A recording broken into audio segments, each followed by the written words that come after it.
Hello, and welcome back to the Everything Happens for a Reason podcast. So today I'm joined by Micha, who is an online coach as well, and we're just here today to have a catch up essentially and talk a wee bit about her own health journey, or especially over the last couple of months. But if you would like to give a wee bit of an introduction. First of all, thank you for having me on. I actually hate introducing myself. Do you ever get that? Like, I don't really know what to say other than I'm an online coach. But yeah, same as you, I run a female fat loss online coaching service. And yeah, like I think I have a bit of an interest in like health story, I guess, over the last like year and a half, which has kind of put my business on a different path that I wouldn't have like really imagined in terms of like the people I help, what I do, and like the passion that I have now for coaching. So yeah, I'm excited to delve into it a little bit. Love it. And how long have you been coaching for now? So I actually thought about this morning because I was like, I know you're going to ask me this question. I started coaching when I was 21. So I'm 25 now. So I've been coaching for 4 years. But like online, it's been for like two and a half. Okay, and what made you take the transition to go from, you were in the gym beforehand to online then? Yeah, so started on the gym floor, didn't think of it as a business back then. It was just like, I like training, I like going to the gym, so I'll just do this as a job kind of thing. And then I wanted to travel, like a basic backstory, like went through a breakup, wanted to travel, and I just knew that my job was hindering it. Like I couldn't leave for long because I wouldn't have made any money. And so I just was like, okay, let's just give this online coaching thing a bash. Didn't really know anything about it when I started, but I just took it from there. I wanted to travel, wanted more freedom, so just started and it took off. I think everybody that goes on to the gym floor initially, it does, like, I feel like nobody grows up wanting to be a PT or a coach. It almost is something that you like fall into, and then the next stepping stone is obviously online. Because I was exact same. Like my main reason for it was I knew I wanted to get away from home. I knew I wanted to travel or essentially move down the line. And if you're on the gym floor, that's just never going to happen, is it? Yeah, and I think it's as well like, for me, transitioning online, I just thought it would be the exact same as working on a gym floor. It was like, it's just like you coach your clients and then you chill. But it's so different. Like in the space of 2 years, I went from like just being a coach to like a businesswoman, like running a business, managing finances, managing staff. Like it ends up being so much more than just coaching. But when I look back now, I'm like, I would never change it. I feel like it's what I was destined to do. But when you first step into that online space, you never expect to have the challenges and tasks and things to do that you actually have to do. And I think that that's something that a lot of people underestimate when they get into online coaching as well. 100%. I completely agree. I actually spoke about this in last week's episode about, stepping into like what we're doing, coaching or whatever. I thought I was going to be a health and fitness coach, but I'm my accountant, my admin, my freaking receptionist. You're doing so many things at once. And like you said, like you don't bear that in mind when you're stepping into it, and you have to have a lot of skill and knowledge, and if you don't, you have to learn it, otherwise your business isn't going to do well. And it's so much more than just workouts and diet plans. Literally so much more than that. I feel like that's like such a minuscule part of what I do now. I'm like, that everything else takes up all the hours. But yeah, it's mad. But like you said, you wouldn't change it for the world, and I'm the exact same. And I feel like because it's your business, nobody can take that away from you. Anything that goes wrong with it is on you. Anything that goes right is on you as well. And yeah, knowing you as a person, like you want to grow that and you want to scale that, and that's fully in your hands as well. But I suppose over the last couple of years is when you really found your niche in terms of your business, and that came down to PCOS. Yeah. And I suppose you yourself got diagnosed with PCOS. How did that come about, or where did it all start with you? Yeah, so I feel like your niche moves with you in business, like as you grow and as you evolve. Like the type of clientele I would have coached 2 years ago is definitely different to the clientele that I coach now. But it has definitely grown with me in the past year of like with the PCOS journey and just like female health and hormones in general, because I've learned a lot from experiencing it myself. I've got a bigger passion for it now. And like my diagnosis came about over like a very long period of just not really knowing what was going on with my body. Growing up, I always struggled with my cycles. Like it would, when I remember being in school when I was like 14, having to go home because my periods were so heavy, like going through my uniform, having to like ring my mum begging to like let me go home from school, or just not going to school at all. But like I just thought it was normal because like no one really knew back then like what that was. And I remember like going to the doctors about it, and they would just be like, oh, just go on the pill, it'll make your period less heavy. And back then I did do that because I was like, I just need this gone. I need this inconvenience out of my life. And so went on the pill, kind of masked the problems, and then I came off it when I was like 18 because I just kind of felt like I just didn't want to be on it anymore. Like I was like, I don't really know what this is doing to my body. I don't know how this has affected me, so I'm just not going to take it. And at that time, I didn't really have any symptoms of PCOS, to be honest, other than heavy periods. I would be in a lot of pain. So like around ovulation, around my cycle, my like lower abdomen would be so sore where I could barely walk. But in terms of like the generic symptoms of like facial hair, weight gain, I didn't have any of that. So GPs didn't really take me serious. Because that's the generic symptoms of PCOS, is like, oh, you've got a hairy face. Like, that's not how it is, you know. And I really noticed issues when I done it, like my first ever dieting phase. I prepped, done a photo shoot, got really lean. The diet was so easy. Like, I got lean on really high food, barely any cardio. But I lost my period when I was doing that prep, and I obviously just like blamed it on the fact I was dieting. Like same for you doing your show, it's like you almost just expect it to happen when you're getting to this level of lean, which is like not healthy, but you're like it's okay because you can, like, you know why it's happening, you know. It was kind of after that I realised like something was going on. I gained weight rapidly after that photo shoot. Like I got to like 57 kilos when I done that photo shoot, and then it's like 5-6 months later I was like touching 70 from not doing anything. Like I didn't go crazy with food. Like it just, like, that amount of weight gain in such a short period of time is not normal for anybody. Like you literally have to be eating so much to gain like 13 kilos. It's a lot. Like, so I blamed it just on like, oh, I'm not being disciplined enough, like I'm eating out too often, I'm having too many pieces of chocolate, like whatever. Didn't fully understand. And then I had moved to Bali then as well, so like I was in a different routine. But when I look back, I was so inflamed, I was so uncomfortable in my body, hated putting a bikini on, periods were super irregular.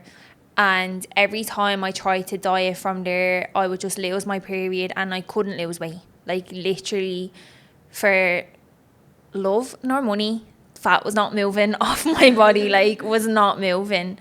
Long story short, prepped again, only lost like 5 or 6 kilos doing that prep, and I was eating like 1,000 calories a day, no carbs, an hour cardio every day. Like I was training so hard, and like yes, I got lean, but how hard I had to work to get lean was just not normal. And then after that, again, gained the weight rapidly back on. So from that, I knew something was wrong, but it was just really tough trying to get answers, because I would get blood work done and people would be like, everything's fine, everything's within range. But I just knew myself, like, this isn't normal. Like, I was so tired all the time. I ended up really depressed, like in a really bad headspace. And my business was beginning to suffer because I wasn't confident in who I was anymore. Like, I felt like a fraud as a coach because I was out of shape. And it's like I'm telling people to do this to get in shape, but I was like, felt like I was getting fat. Yeah, and I think that would apply so much pressure, because as much as people say for coaches in general, like it doesn't matter what way you look, it's all about the knowledge and education, which we obviously know that is right, but you still almost feel like you have to look a certain type of way. And I suppose for you, it just felt like it was one of those aspects that was out of control. It wasn't that you weren't following or sticking to plan. Your body was just not responding to anything at that stage. Yeah, like I had just moved to Dubai and I developed a little bit of a bad relationship with food because I almost was afraid to eat because I was gaining like a kilo a week when I moved here, and I was not eating enough food to warrant a kilo a week. Like I wasn't, like, I know, like I'm very adherent with the food that I eat because I value my health at the end of the day. Like, it's not for aesthetics, it's like I value my health. And I just like was like, this is just not right. Like, my relationship with food got really bad. I was afraid to eat. Like, I was fearful of food. If I ate a bar of chocolate, I would feel so guilty for it. And it wasn't because, oh, the chocolate is bad. It was like, I'm just gonna gain weight from this, because that's what was happening. And like, a lot of people were just saying to me, oh, you only feel this way because you've just moved country, you're not settled, like it takes time to settle in a new place. And I was like, it's not true. Like, I moved to Bali last year and I was fine. Do you know what I mean? I was like, I know myself that when it comes to settling somewhere, like, I can get in really quick into a routine.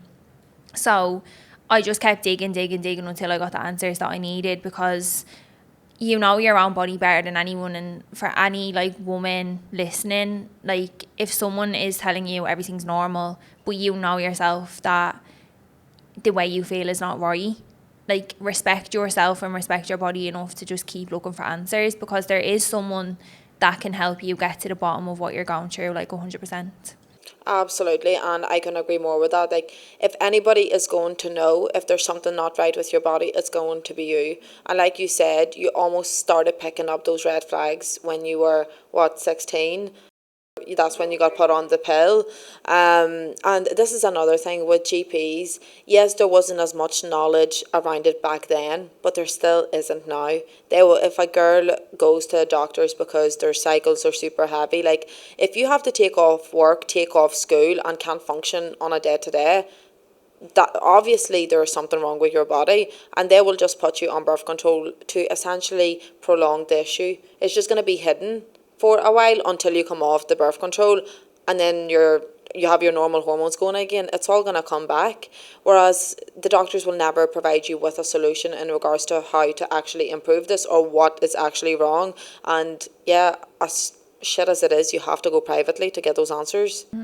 But even with that, like, the level of knowledge surrounding PCOS, even endo, it's just very old school, and it doesn't apply to every single person. Like, I've helped so many girls now that have PCOS to actually, number one, get answers and get a diagnosis, but number two, help their body actually respond again.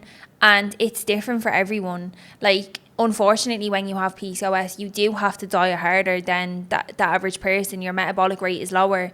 You may have to cut out certain foods, but doctors literally just tell everyone to either go on the pill, take metformin, and basically just eat no carbs and be miserable for your whole life. And like, that's not a solution. That's not teaching anyone how to be empowered through their diagnosis. And like, I think that's where I've tried to kind of change the narrative for women with PCOS, is like, yes, it's a really shit thing to go through, and last year was genuinely like the toughest year in my whole life. Like, sometimes I don't know how I got through it, like, because I got so mentally in a really, really low place from it. My business was put on hold. Like, everything just felt like it was paused last year because I had no idea how to manage it. But the one positive from that whole situation was that I've been able to help so many girls now through it. But it's like, everyone is different. Like, I've got some clients with PCOS, their body responds really well. I've got others that really have to dig when they diet. But it's your choice. Like, you're in control of how you respond to it, you know? Like, that's something I always try to teach my clients, is that it's shit having this diagnosis, but you get to empower yourself through education, through understanding what your body is going through, how to fuel it properly, how to nourish yourself, and almost begin to rewire your pathways of like what health actually means. Because health doesn't mean being skinny. Like, you could be skinny and be going through so much shit internally and not having a healthy functioning body.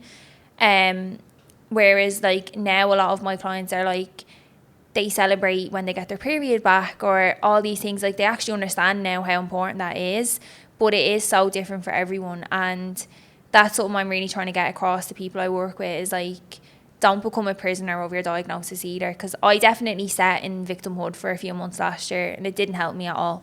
Well, that's exactly what I was going to say. Like, whenever, and that could be with anything, like whether it's endo PCOS or any sort of like diagnosis that you get. Of course, we will all sulk in it and we will all go into that victim mentality of thinking, why me, or why is this happening to me? But the thing is, at that point, you can't change it. Like, you can't change the results that came back, but you can improve your own life and your mindset around it. And like, what did you do in order to sort of like overcome that and come out of that place that you felt like you were in last year? I think I had to just like really wake myself up, because I spent a long time, like, I felt like I lost my identity last year. Like, I was posting a lot on social media about my PCOS, which was great. I got to share and spread awareness, and that really helped other people, and it helped me at the time. But I almost felt like, it sounds so weird, but like, I felt like I was like highlighted as just like, I've got PCOS. Do you know, it was like, that was my label.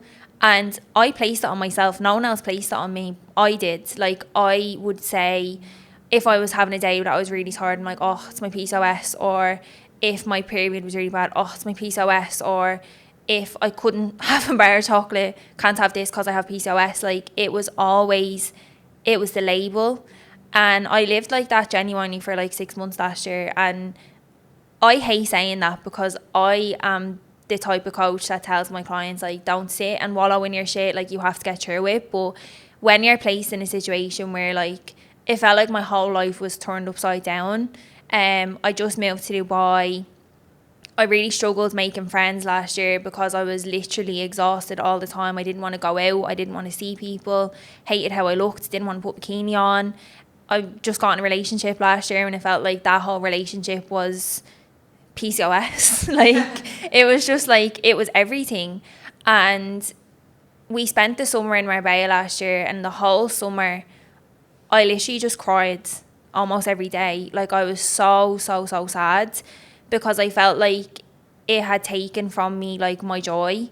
I was in this place at the start of last year that I really wanted to like build my business in 2024, and I ended up just pausing it and maintaining it for the whole year. So I had this kind of like, I was like angry at the fact that I could have had this life and I didn't. But then something just switched to me where I was like, I've spent the whole summer in Marbella. 2 years ago, I wished to have this life where I had the freedom to travel. I have the financial stability that I can live in a really nice country. I can travel. I've got a partner that does the same thing. Like, it was all I ever wanted. And I spent the whole summer in misery because of PCOS. And I sat down with Joe, who was my boyfriend, after I came back to Dubai in September. And the moment that flipped for me was, I literally said to him, I said, PCOS is banned from this apartment. I said, do not mention it. Do not speak the words, those 4 letters, ever again. Like, if I'm sad, I'm just sad. I'm having a bad day. Like, I feel sad. That's okay. If I'm tired, I just feel tired. There's no reason for it. And that was like the most empowering thing I could have ever done for myself, because like, I acknowledge that the symptoms I have is due to my PCOS, but that's not who I am. Like, I'm Micha, I run a great business, I help women, I have a great relationship, like, I've got a great life. I'm not my illness. Yeah. And that was definitely the turning point for me. And yeah, absolutely. I think because you stopped almost faulting everything with it being PCOS, you took that identity away from yourself, because I think at that time, and of course anybody would be, because it was something that was completely out of your control. So it's so easy to get lost in that. And obviously all the symptoms that you were experiencing, yes, they could have been a side effect of PCOS, but at the same time, certain days you could have just been tired. Whereas because you were putting it down to the PCOS all the time, you actually made yourself feel worse for it, because it's all that you were focused on at the time. Do you know what I mean? And like you said, I love the strict rules in the house. Those 4 letters are not coming out of anybody's mouth. But No, that's amazing that you were able to sort of recognize that and be like, okay, that, like, my illness does not actually define me in that instance, and there's so much more to you, and you ended up almost to a certain aspect using it to your advantage, where you are raising awareness about it, you're, teaching your clients more about it, and you can speak about it freely now without letting it consume you. But do you feel like now you understand, like, your own symptoms better and how to manage it better as well?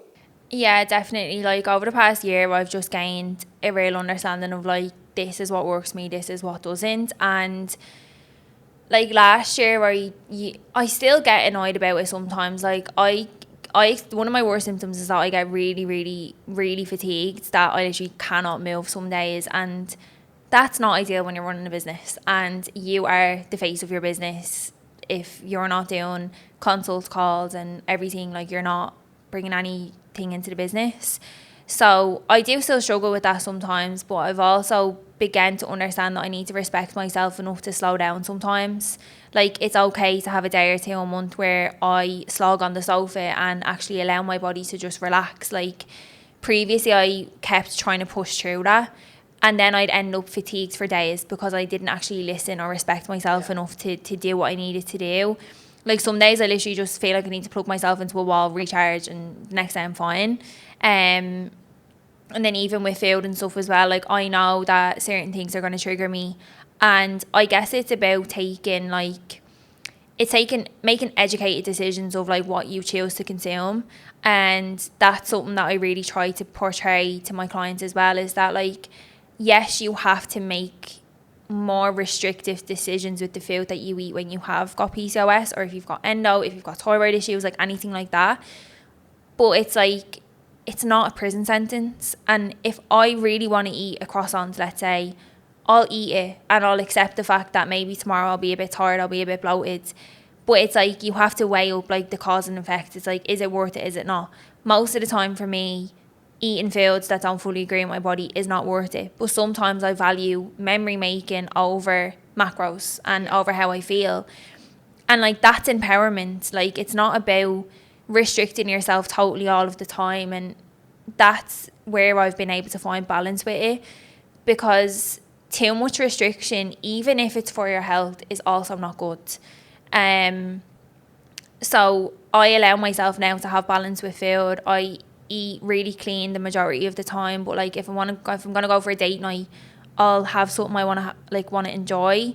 But like I eat out quite often, and the majority of the time I eat out, it's plain food. It's food that agrees with me because I want to feel good. I value my health. So it's definitely a process of understanding your triggers, but also not letting it consume you. That it feels like it's a chore to do what you need to do then. 100%. Yeah, and that comes down to anything. You don't want to completely be cutting everything out, because then again you will just come back to blaming PCOS. Like, I can't live this type of lifestyle, or I can't go and enjoy date nights because I can't, because of essentially what you thought was defining you. But with regards to diet changes, would you say your diet has changed a lot since before you realised that you have PCOS versus after? Yeah, I'm definitely more conscious of like the food groups and stuff that I eat now. Previously, like I don't track my calories anymore. Like that's something that I've just stepped away from. Like I don't track my food. I'm just very intuitive with the meals I eat, and I'm in this kind of place where I've not dieted now since I done my diet last year when I first got PCOS, because I need to get this PCOS weight off me. But since then I've maintained my weight, and I don't have any intention of dieting over the next year. Like I just want to feel myself intuitively. So I've definitely stepped away from viewing food as numbers and I need to hit these calories, I need to do this. And instead now I just focus on like filling my plate with foods that I know like nourishes my health. So like a couple of things with PCOS that really help is like you need to eat regularly. So previously I would literally not eat for like 6 hours and then I would just eat again, whereas now I'm like I need to eat every 3 to 4 hours. I need to have protein in all of my meals. I have to eat a lower carb intake, and I'm okay with that because I feel really tired if I eat a lot of carbs. I eat higher fat content.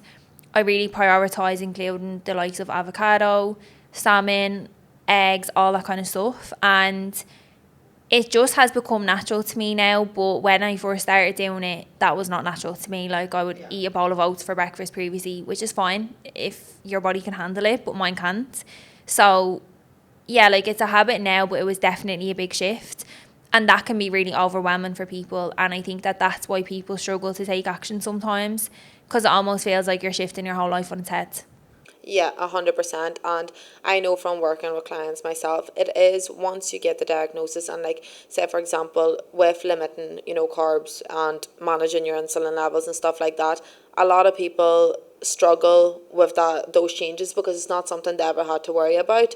And like, for those girls that are struggling with that, can you explain why you personally had to, like, get rid of the oats in the mornings or lower your carbs in general and focus on higher fats instead? Yeah, so most, like, I think the statistic is something like 70 to 80% of women that have PCOS are insulin resistant. So essentially what that means is, like, when you consume carbohydrates, if you have a healthy functioning body, your body will kick out insulin to help with digesting the carbs, and your body will then just use the carbs as energy, because that's essentially what carbs are for. Like, carbs are a fuel source, they're an energy source. But if you have PCOS, a lot of the time what people find is that their body just can't digest carbs properly. So your body actually ends up storing carbohydrates as fat, and instead it will burn through protein. So I know for me, I lost a lot of muscle over the last couple of years, and I couldn't understand why. But when I understood the science behind it, I was like, this makes sense. Like, I've gained weight because the carbs are not burning, and my body is literally eating my muscle for energy. Yeah. So to manage your insulin level or your blood sugar levels, it's better to have a lower carbohydrate intake that's based off, like, low GI carbs. A lot of people can eat oats, but personally I just can't. Sometimes I eat them because I like them, and I get heart palpitations when I eat oats. Like, it's really strange. Like, my heart just palpitates. I feel horrendous when I eat them. So for me, it's low GI carbs, potatoes, rice, brown, like, whole grains, sourdough bread, stuff like that. But essentially it's to manage and control your blood sugars. But that alone isn't enough. Like, you can't just switch your carb source. If you just eat carbs in isolation, it will just spike your blood sugars, because essentially, like, just think of it like it goes through your bloodstream. So, like, you digest carbs, they go through your bloodstream. Your body should be kicking out insulin to digest it. If you don't have that insulin production, it's not going to lower your blood sugars after you've digested the carbs. So you're getting this spike in blood sugar, and that's what causes a lot of the symptoms and issues for people. So something that I advise all of my clients to do, and that I make sure I do myself, is I'll always pair my carbs with a protein source and with a fibre source, sorry. So the protein and the fibre helps to slow down the digestion of the carbohydrates. So let's say if I want to eat a piece of fruit, theoretically you would say fruit was healthy, which it is, but it's solely carbs. So if I just ate carbs on its own, if I just ate fruit on its own, my blood sugars would be through the roof.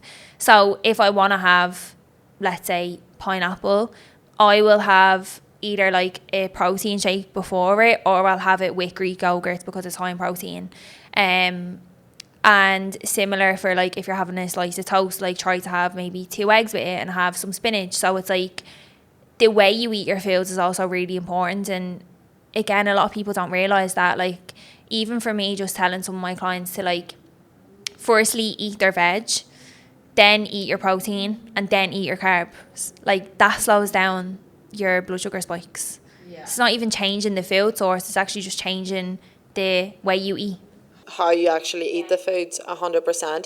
And do you think since making those changes yourself, your symptoms have reduced, or do you manage your symptoms a wee bit better now compared to before you knew? Yeah, definitely. Like, I've been on a bit of a roller coaster over the last couple of months with my symptoms again, because they've just, every few months they come out of nowhere, and I'm like, I don't know what's going on, because I'm following all the protocols. So I am in the process of, like, digging a bit deeper into that at the moment, with, like, gut mapping and stuff like that, because I know myself there's something deeper with that's going on other than just PCOS. But in terms of the PCOS symptoms, like, they pretty much, like, are totally managed now. Like I can maintain my weight, which is the biggest thing for me. Like I could never do that before. My energy levels are a lot better, and just like generally, like I'm a happier person now. Where like previously I really struggled with like my mood fluctuations and stuff. And do you think with the like mood side of things and you feeling happier now, it's just like came down to the fact that you're like, okay, I know this is what it is and I've accepted that, and you're finding a way to work through it compared to maybe beforehand where when you were in that little bit of a victim mentality? Yeah, for sure. Like if you're gonna live like a victim, you're gonna feel worse. Like absolute facts. Like if how you say you feel, you attract it. So if you're speaking negatively or you're like not being optimistic about a situation, you are going to feel worse about it. So I think for me, just almost like stepping back into the driver's seat of my own life and being like, I'm actually in charge here, and if I want to feel good, I can feel good. It's literally a choice I make first thing in the morning. Like you wake up and you decide you feel good or you don't. And even if I physically don't feel good, I always try mentally to keep myself in a good headspace where I'm doing things for myself that bring me that joy, you know, whether it's a walk or going for a coffee or whatever it might be. Because physically it can be crap. Like it can be, you can have days where you just feel like hell, but if you sit and wallow in it, you just feel worse. Absolutely, and it's okay, like you said, if certain days you do feel that way, and you can just switch off, lie on the sofa, feel sorry for yourself. But I suppose the whole point is be like, right, okay, that's today. I felt sorry for myself, but tomorrow I want to make sure I'm feeling better and doing something for even my head. Like if the physical symptoms are there and you're not feeling 100%, there's still things that you can do, even like take a long bath or chill out, you know, meet up with somebody, have a chat. That will keep your head in the right space. And I think when you're going through something like that, when you don't know what's going on with your body, your mental health takes such a toll on that, and it's actually the number one thing you probably need to protect in that instance. Yeah, definitely. Like that was the hardest part for me going through it. And like yes, the physical symptoms are shit, but it's like mentally feeling so low. When I'm someone who puts a lot of work into my mental health, like I literally coach women to become like happier, healthier, like because my business started from me being in a place where I really struggled with my mental health. So when I work with women, like I'm very mindset driven, like that's my background. Like I have a degree in psychology, like that's where I come from, and that's how I started Empower Coaching, was from that. So for me to be in such a low place mentally, I was like, what is going on? Like I have all the tools, I have all the knowledge, and I still can't feel good. So that is the hardest part. But it's like you have to just, like that one day where like give yourself one day where you feel like shit, and then the next day just get up and do something. Like do something hard to make yourself feel good. And like speaking to people that also understand it and that can kind of help you through it is so important. And for me at the time, like the coach I was working with, like I literally on my life to her, because if I had a day that I felt crap, I could lean on her and like she'd be like, it's okay, like we understand, like this is what's happening. And now I can do that for my clients as well. So it's like sometimes you do need people that can empathize with it and just like be your rational brain when you can't be it for yourself. Absolutely. And in that instance as well, you choose your hard, don't you? Like, neither situation is going to be easier. You can choose your hard and not go out for the walk or not go to the gym or make yourself feel better by making a healthier meal. Or you can choose your hard by lying on the sofa and just overthinking the whole situation and actually making your symptoms worse, because you're not looking after your health and you're not looking after your body. And at the end of the day, that's what should come first. But I didn't know you had a psychology degree. Yeah. You learn something new every day. But if we refer back to the podcast, so everything happens for a reason. Do you feel like going through this, there was essentially a reason as to why it happened to you over somebody else? Yeah, 100%. I feel like me going through that has allowed me, like I said, to kind of work and reach with a different type of woman. Like the amount of girls that I've helped in the past year that have just thought that their bodies are broken, because like that's how I felt. I literally felt like my body was broken. And I've got girls now that we've had to dig really, really deep to find answers for what they're going through. But once we find it, it's like hitting the pot of gold. Like, do you know what I mean? It's like, it fulfills me so much to be able to help people feel like themselves again. And if I had have never went through this, I would never get to experience this feeling of doing that for other people.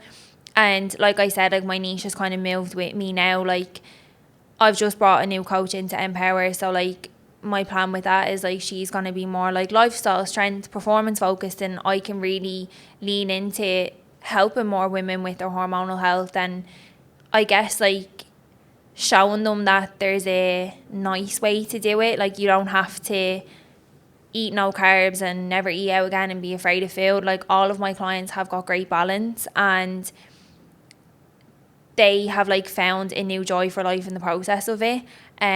So yeah, like if I never went through that, I would have never known what that was like, because I would never have got the education to help people going through it, because there's a lot of misconceptions about PCOS that even I would have had before I got diagnosed. So for me to have like firsthand, I'm almost like the guinea pig. I'm like, I've tried this, I know it works, so now I can do it for other people, you know? Yeah, 100%. And like you said, you almost like walk the walk so you can talk the talk now. Yes, it wasn't your choice. It's not something you wanted, but I do believe in that, in terms of you wouldn't have learned everything that you know now, and women will trust you because they know that they can resonate with you and you can actually resonate with them, compared to maybe if you would have had PCOS clients coming on beforehand. Yes, you had a general understanding as a coach, but you probably couldn't empathize with them as much with how much it's affecting their mental health, how much it's actually affecting how they feel, their relationships. Like you mentioned beforehand, you struggled with meeting new people out in Dubai, and that simply came down to you losing your confidence a wee bit over it as well. And why do you think that was? Was it more so to do with the weight gain, or was it the uncertainty of what was going on in your body? I think it was just like I was hyper aware that I wasn't myself. And like meeting a new person, they would never know because they've never met you before.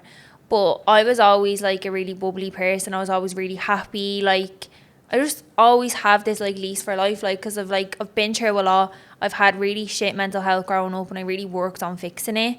And I got to this place where I was so happy with my life, and then I just felt like I had this dark cloud over me, that energy was like spilling out of me, like negative energy was spilling, and I just didn't want to meet people because I felt like I wasn't me. So I was just hyper aware of the fact that I wasn't really given the energy that I wanted to give, even though other people wouldn't have noticed it, you know?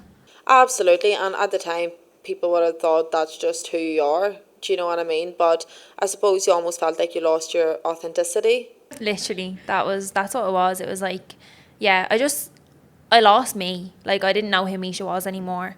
So I had to like do the work on finding me again and finding my joy to be able to put myself out there again.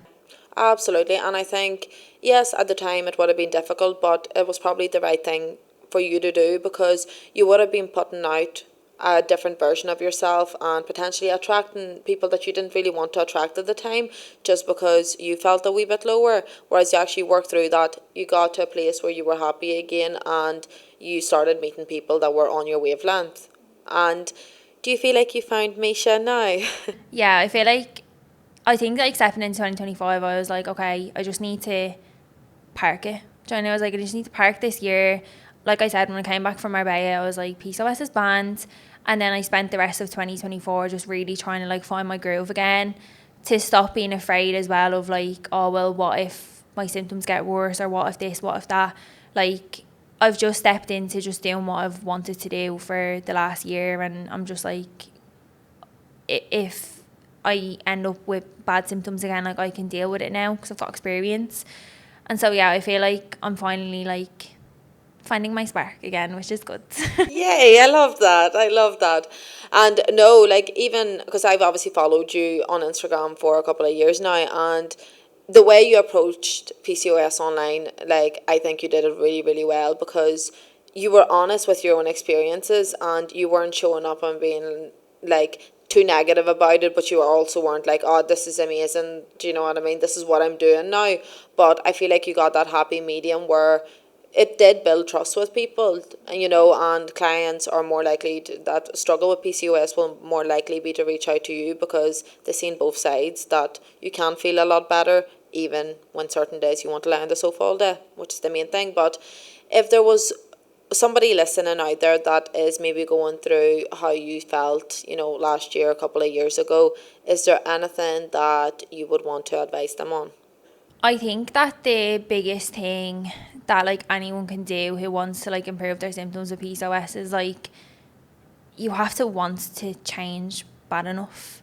And this is probably not the advice that people want to hear, but I've had women come to me that have PCOS that are simply not ready to change. Like they're comfortable being uncomfortable, and you cannot help someone that is not ready to be helped. So like you have to sometimes get to the point where it's like you have to trust that it can change, and then you have to find the person that can help you change it, because you can't do it on your own. Like a lot of the time with PCOS or just even a general fat loss client, like it's really difficult to do it on your own because you've got these self-limiting beliefs that are going to hold you back. So I think first of all, actually being ready to change is so important, and understanding that like it can't go wrong. Like your symptoms are already probably pretty bad. It cannot get any worse. Like you have to just take that chance on yourself, because it's like redefine what health means to you. It's not just about losing weight and like being a dress size smaller. It's like you want to have a healthy functioning reproductive system. You want to feel confident in front of your partner. Like you want to feel good when you go out shopping or whatever it might be. Like your health is your wealth. And I think you need to almost see that it's not just about aesthetics, it's about everything else. And then you have to be ready to change, because paying a coach is not enough, because it's hard. It's a difficult one to shift. It's definitely more restrictive than a general fat loss client. So you have to be willing and ready to put the work in. I think you're right in saying a lot of people get comfortable in the uncomfortable. And I think if that is you, you're probably stuck in that victim mentality still, where you're looking at it from the perspective of this is happening to me, or why is this happening to me? But it's time to push that aside and actually think, how can I gain control over the situation? Because yes, you can't control what's happening to you, but you can control how you approach it and how you manage it. And yeah, just paying your coach isn't going to change anything unless you put the work in. Literally.